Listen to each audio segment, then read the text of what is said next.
Well, hello and welcome to my home. I'm Dennis Prager. Great to be with you. It is literally a fireside chat, and I pretty much, unless I am gone for a whole week, I do one every week because your feedback is so positive and the number of people who watch it is quite high. So it means a lot to me, and it's totally informal, which is a risk, by the way. There is nothing rehearsed, nothing scripted. I just offer you some ideas. Then my favorite part is taking your questions. But it's the real deal, and it's apparently well received. So thank you.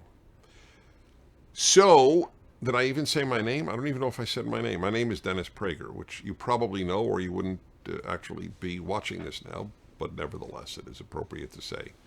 So first of all, oh yes, let me introduce you. This is one of the stuffed animals that our dogs plays with, but I am holding it because I just thought that I needed a safe space. You all know what a safe space is, right?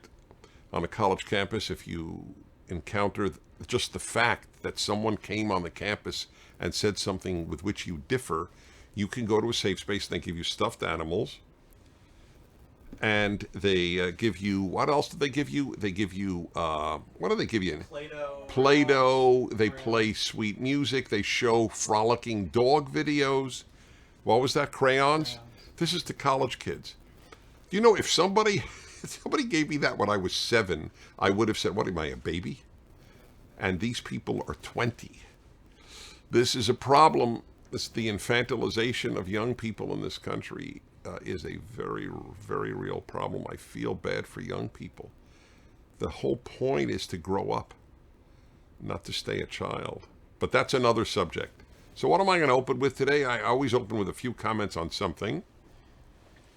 So I'm going to talk to you today about this.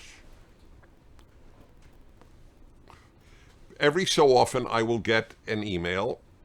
So Dennis, why do you have a cigar or pipe? I smoke both on your fireside chats.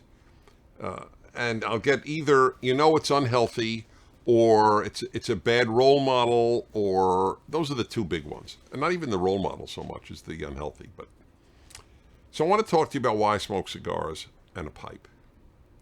Because I think these things through. And I have a philosophy about most things I do, because I agree with, what is it, Aristotle, who said the unthought through life, I'm paraphrasing, is not worth living. There's a lot of truth to that. So I think things through. So let me tell you this. There's an interesting thing. I work very hard. But I adopted a motto from my dad, may he rest in peace, who, by the way, smoked cigars until he passed away at 96. And by the way, that is what I took from my father. I didn't take a watch, and I didn't take any of his religious items. I took as my memento his last cigars, and I treasure them, and I keep them in a special spot because I think of my father, because every time I saw him, he was smoking a cigar. My father gave me a cigar to taste when I was about 16 or 17. I simply said, Dad, what does it taste like? So he said, try it out. By the way, today, my father might have had me confiscated by Child Protection Services because you are giving your teenage child, underage, you're giving him a cigar. It's you who are, I would say, under 30, even under 40, you don't know that the difference between America today and the America that I grew up in. The America that I grew up in is more different from the America today than the America my grandfather, who was born in the 19th century, grew up in, and the America that I grew up in. Obviously, he grew up with horse and buggy, and I grew up with cars. I understand that. He never saw an airplane when he was a kid, obviously. I understand. I'm not talking technologically. I'm talking in the quality of life, in the way in which life was lived. When I was, I don't know, 11, 10, my mother would give me a quarter, or 35 cents, whatever it cost. It was one of those two, and would say, Dennis, please go to the candy store. That's what we called them. I grew up in Brooklyn, New York, and New York has what they call candy stores. It had a lot more when I grew up. It wasn't just candy. There was newspapers, and get an egg salad sandwich, and magazines, and cigarettes. It sold everything.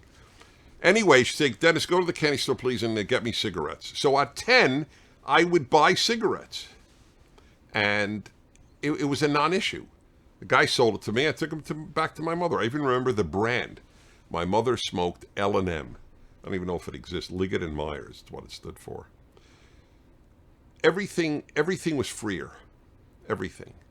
People spoke more freely. People acted more freely. That's only one of the ways, but that's a big way. So anyway, I want to talk to you about this for a moment.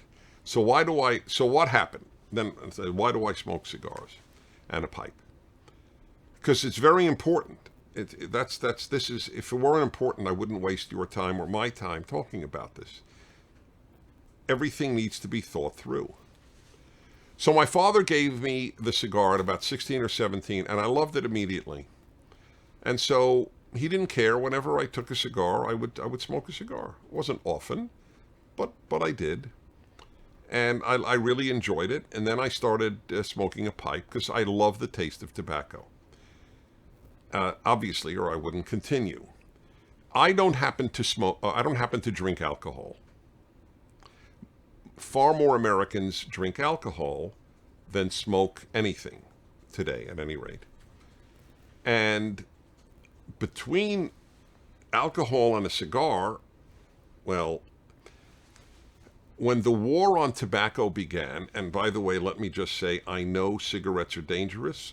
That's not even a question. Truth is truth, and that's all that matters. Cigarettes are dangerous. This is not. This is not because you don't inhale. That's the truth. The purpose of a cigar and a pipe is to taste tobacco. The purpose of a cigarette is to inhale nicotine. It's a very big difference. And people need to know that. They don't. They think this is the same thing. The only thing they have in common is that they both burn. They both have smoke. Okay. I wrote a piece for a newsletter that I wrote in the 90s and 80s. I wrote a piece as soon as the war on tobacco began. I said, this shows our society is morally upside down. There's no war on alcohol. So I have a question to ask. How many people molest children, beat their spouse because they had a cigarette? The answer is 0. How many people molest a child or beat a spouse after imbibing alcohol? The answer is millions. Why did we make a war on tobacco, which causes people not to hurt anyone else at all, but not on... why did we make the war on tobacco, which causes no harm to others? It does harm yourself if it's cigarettes. I acknowledge that. It can harm you. But not on alcohol. Because our moral compass is broken. That's why. To this day, I don't really know the answer. Society went crazy. If I sat here, having a little scotch on the rocks or a martini, nobody would give a hoot. It's a non-issue. Let alone a beer. I mean, if I had a beer now, Adam Carolla and I go around the country doing events. By the way, we'll be in Brooklyn in... God, you want to give me the date so I could announce it to people? So those of you in the New York area, you should come. They're very special evenings when Adam and I get together. November 29th. November 29th, Sunday night. Wednesday night. Okay, I got everything wrong about it. Okay, Wednesday night. All right, Wednesday, Sunday. Give me a break, will you? What? It's not even Adam Carolla. That's very funny. Not even Adam Carolla. In fact, I won't even be there. No. This is all. I just love the absurd. Adam Carolla and I will be in Brooklyn November 29th, Wednesday night. Okay. So, be that as it may, Adam comes out usually with some wine. By the way, I have no issue with people drinking if they don't get drunk. I have no issue. And he doesn't, obviously. He just loves it. That's fine with me. My father loved alcohol as well as cigars. But so I understand that. But that's like a non-issue. So if I had that beer or if I had that little wine here, nobody would say anything. I wouldn't get letters. But this, woo, it shows you the power of the media to affect people's thinking in an irrational way. I don't know why this is upsetting to people. Maybe because, as I said, maybe they think it's cigarettes. But here's my thinking.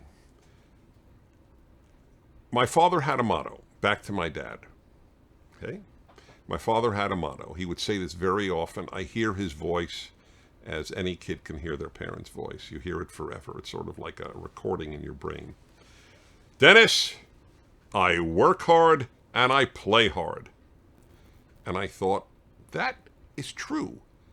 I knew how hard my father worked, and I knew that he loved life. He wanted to enjoy life, and he did. And if you could enjoy it with your scotch on the rocks, and you can enjoy it with a cigar, then what do I care? I care about alcohol, obviously, because of the great number of people who become alcoholic, and this is a horrible thing, and it's a terrible tragedy, and I don't need to go there. But I do believe that joys in life, little joys, make for a happier person. And this is one of my little joys.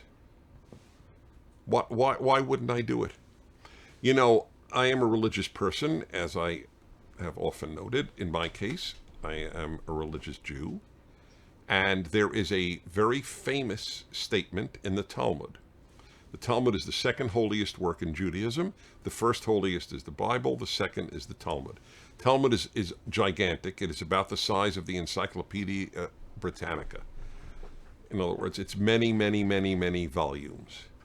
And it's very dense, and it's got everything. Law, folklore, and stories, and philosophy of life. So here is one I loved.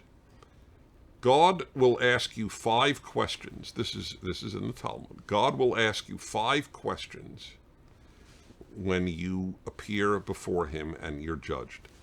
And one of them is, why did you not partake of any permitted joy or every permitted joy? In other words, I want you to enjoy life. That's the philosophy. And if it's a permitted pleasure, by golly, enjoy it. It's the non-permitted pleasures that cause a lot of problems, obviously. But a permitted one, what is the big deal? So I just wanted you to understand, I've given this thought. As for the health danger issue, I am told about lip cancer and tongue cancer. Okay, it is a possibility. It is exceedingly rare. It is rarer, way rarer than people being killed crossing the street. And I do cross the street as well. But I acknowledge that I have weighed that. But in my life, and I was just telling some of the folks who make this recording, I know 2 people with ALS, known as Lou Gehrig's disease. It's a terrible thing. Your neurological system shuts down. And it's a very serious illness. And most people don't know people with it. Know that it's not from the cigar. Just clearing my throat. I know people think that too. I know exactly what goes on. But anyway, I don't know anyone who got lip or tongue cancer. All right, it's just okay. So much for that. As for secondhand smoke, one quick comment. I stake my credibility on the following comment, that the statement that 50,000 people a year die of secondhand smoke is a lie. Simple as that. My brother is a professor of medicine whose field, he's a professor of medicine, and his field is pulmonology, lungs, and he smokes cigars. Okay, just for the record. And so that's pretty powerful. I live with these realities in life. That is a lie, the secondhand smoke thing. Now, if you are in a submarine in a very small compartment for 30 years with someone who chain smokes, there might be a danger. But in real life, secondhand smoke is a non-issue. That people are afraid to pass by outdoors where people are smoking is mind-blowing to me. By the way, one more thing about this. I realized how much this is a problem. I broadcast this on my radio show today. The nonsense. This was a major piece in the Wall Street Journal by a well, I don't know if he is a scientist. I think he is, but he quoted scientists about e-cigarettes, that the Centers for Disease Control think that they're a tobacco product. There's no tobacco in an electronic cigarette. It's just water vapor and nicotine. And yet the British, by the way, the British medical authorities are pro e-cigarettes because it saves lives. People get off cigarettes because they want the nicotine, and they get the nicotine, but they don't get the junk that causes cancer in cigarettes. And even that is being regulated as if it's a cigarette. It's all animated by emotion rather than science. Okay, just thought I'd share that with you. The little joys of life.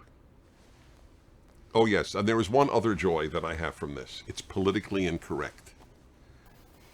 That's not a little part of my joy, because I can't stand I don't like the herd instinct, where people, hear something, they don't think it through, and they just follow it because, they that's what the herd is doing. Okie dokie. Time for your questions. Oh, by the way, we have a PragerU thing, right, on the post? Donate link, yeah. A donate link in the post there. PragerU is very powerful. It presents very intelligent, entertaining, 5-minute videos to make people think on almost every issue. So help us keep it free by donating. Thank you. Okay, Mike. Dennis, was PragerU's new video on self-esteem a joke? How about yourself? Do you have positive self-esteem? Okay, no, the latest video, which is up today on self-esteem, is not a joke. I wrote it. You don't have to trust me. It's in print. Within about a year of the self-esteem movement starting, and it started in California, John Vasconcellos, who recently passed away, started it. He was a state senator in California. I wrote how foolish the self-esteem movement was. It has turned out to be more than foolish. It is almost dangerous, because you don't produce good people when you give kids all of this unearned self-esteem. The guy who made the video said, Matt Walsh, it's a very intelligent video. Oh, and it's fun. But it was not a joke. Fun and joke is not the same thing. So you're challenging me. Well, don't I have positive self-esteem? First of all, let's talk about kids, because that's where the bigger danger is. I had no self-esteem as a kid. All the self-esteem, if that's even the word to use, I would say self-respect. I don't have self-esteem. I do have self-respect. And that's a very big deal in my life. But I earn my respect, just as I would hope I would earn your respect. But I had none as a kid, and I am a happier, more confident human being because it is earned. In my world, we didn't get trophies for showing up. I don't understand that. You get a trophy for winning, not for showing up. Not everybody is a winner. If everybody's a winner, then there's no winner. Then the word is absurd. I was always taller than all the other kids in my class. I was 6'4" already in high school. And I remember in summer camp when we had track. So I remember how embarrassed I was that I would come in last or next to last in races, but I had the longest legs. You know, kids 6 inches shorter than me were beating me because I can't run fast. I didn't want a trophy for trying. The kid who got the trophy was the kid who was the fastest runner. That meant to be something. Okay, clearly I had to deal with the fact that God gave me long legs, but I can't run fast. So I had to figure out, what do I do with my life, knowing that I am not good at something. Everyone has to deal with that. You're not good at something, what do you do about it? That's called growing up. That's called becoming an adult, becoming mature. Not getting a trophy for showing up. I remember my kid played baseball. His team lost. I think it came in last place, and he got a trophy. This is the first thing. I'd never heard about that before. So I remember saying to him, as my older son, I remember saying, David, how come you got a trophy? I was about 9. Said, for playing. I thought he was kidding. I thought he was kidding. I said, Dave, you got a trophy for playing? But your team came in last. He didn't, at that point, it didn't mean anything to him. So we came in last. So what? I didn't get a trophy for winning. I got a trophy for playing. But you should only get a trophy if you win. That's why don't we do that? Well, if you think it's good for kids, why not for adults? Why not give an Academy Award to every actor and actress who appeared in any film?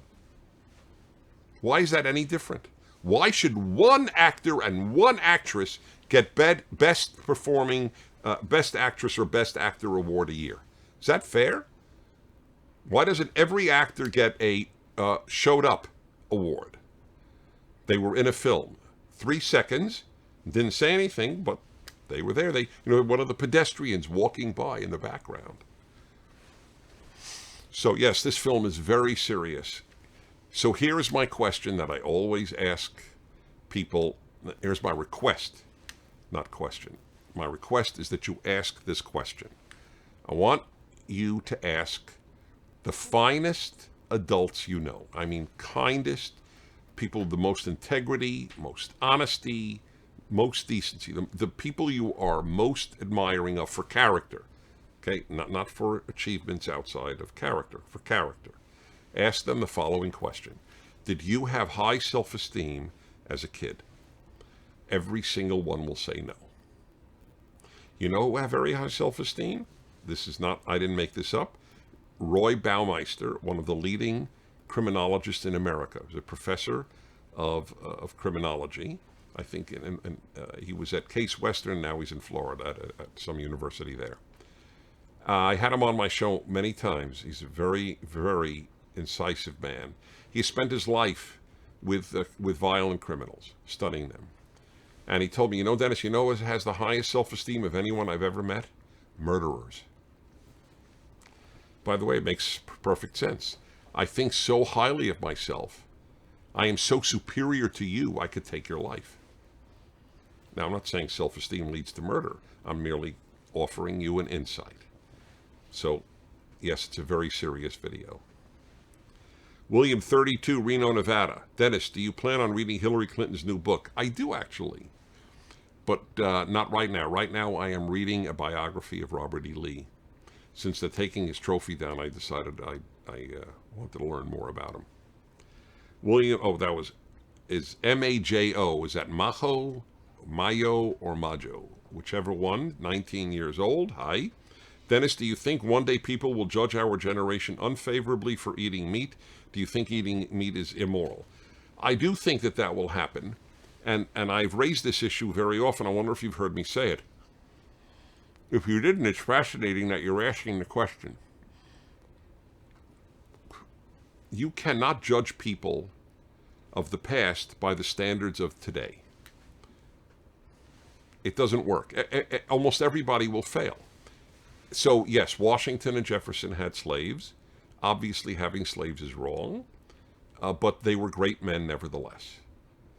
It's just something, I don't think it's too complex a notion that the people who founded the freest society and the best society for black humans to live in my opinion, the United States of America, yes, they did have slaves, but the good that they did was so enormous that we understand in that day it was not regarded as bizarre or morally bizarre, if you will, to have slaves.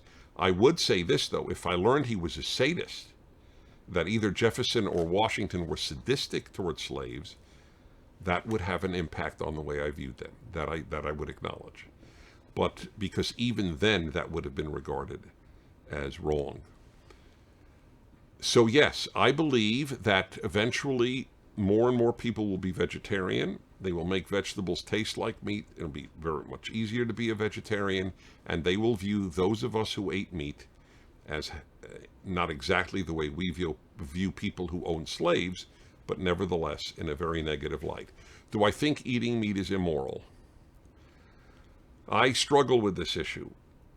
This is, maybe I'll do a whole opening one day on that subject. I struggle with the issue.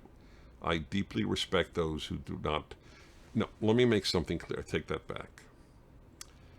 I have no moral problem with killing an animal and eating it. I have a problem with animal suffering, not animal death. So if an animal leads a good life, is kept in a humane way, and then is killed instantaneously or is stunned prior to even being killed, that's a different story. It's what happens before they're killed that troubles me about animals.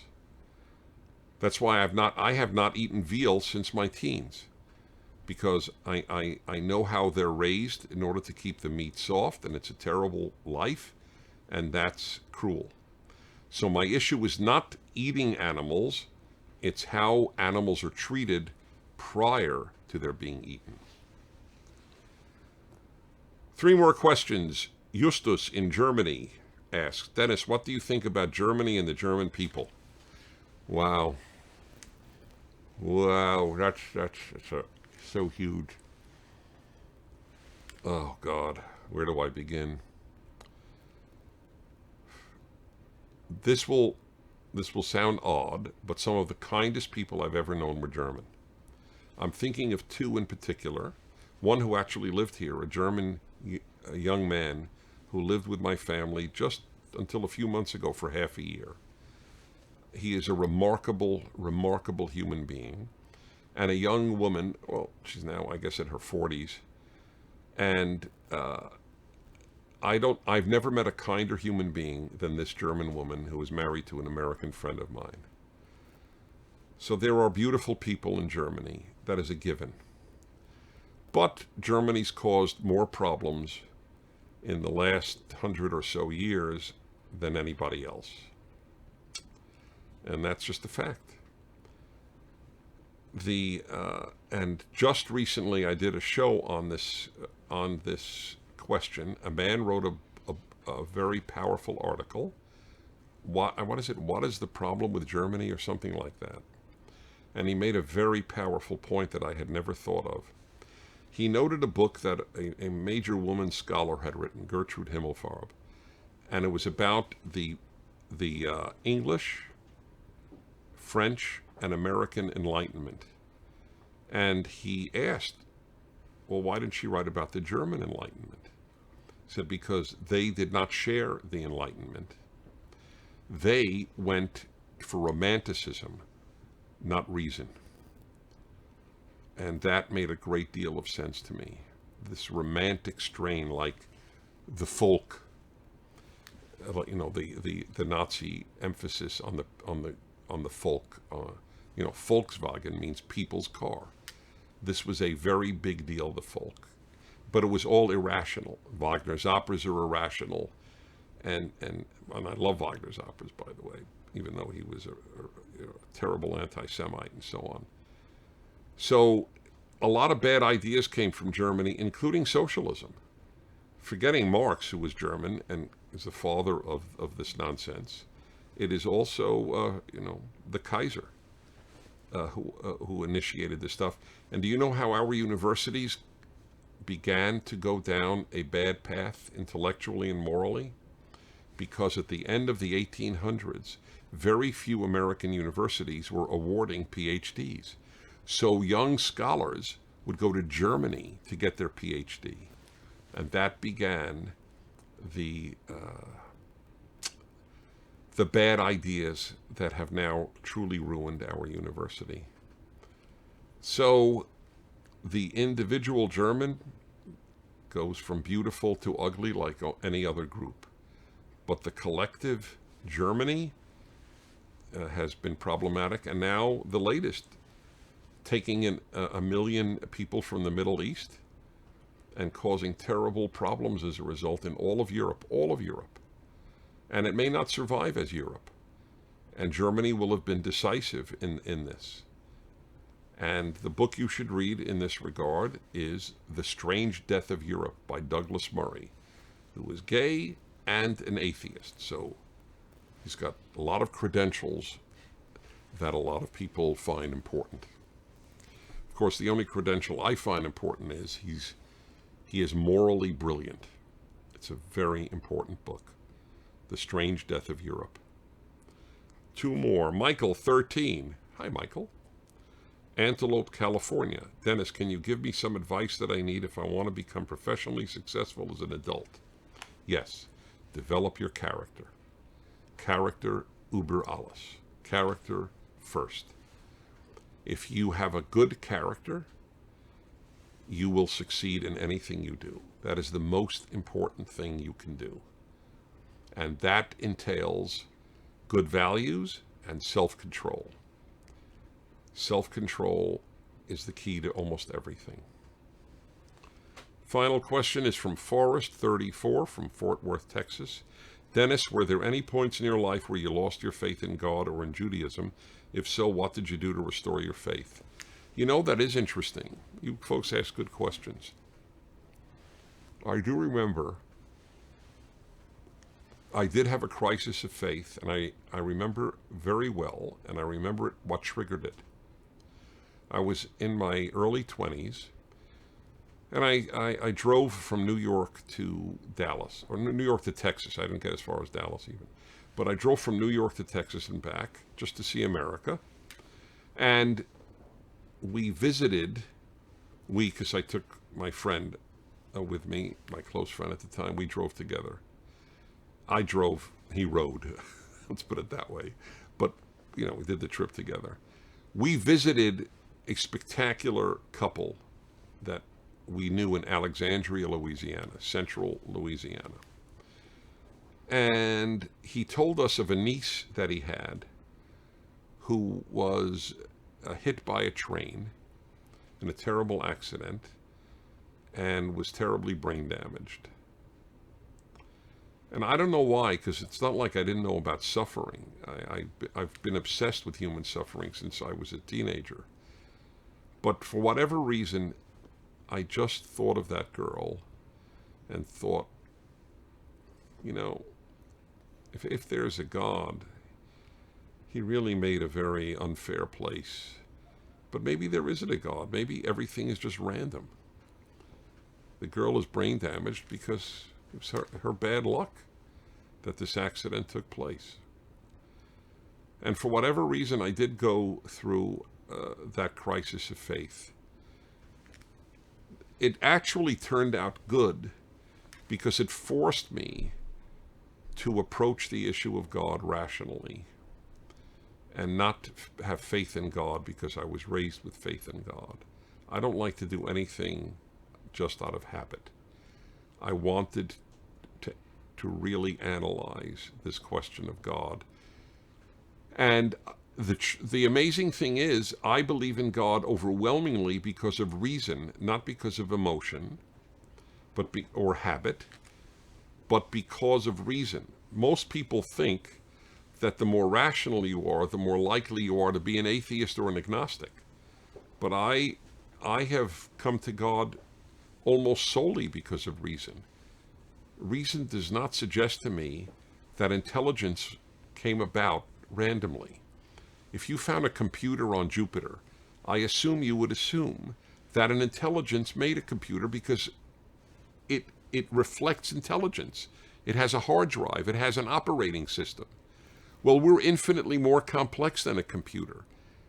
And we came about just on our own, just from rocks. We went, by the way, you know this, that Darwin doesn't even touch the question of how you went from inanimate to animate.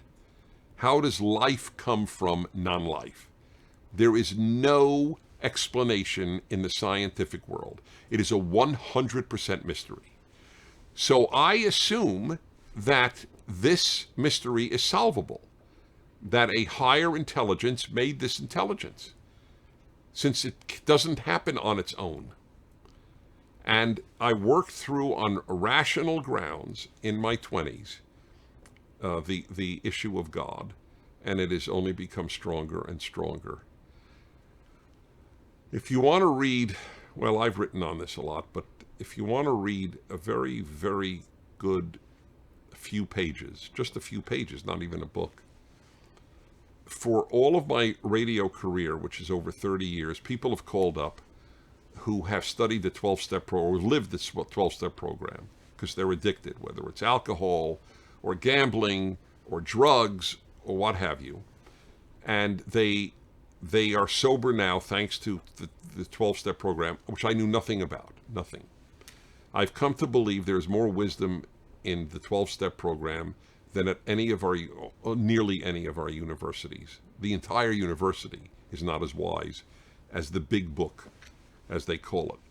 So I finally decided just a few weeks ago, I'm going to read the big book, as they call it, the basis of the 12-step program for addicts. The book is brilliant, just pure common sense. And the few pages on God were just awesome. You should all read it. And how there is no other answer to the riddle of life other than God. But I'm saying it in a way that doesn't do justice to its argument.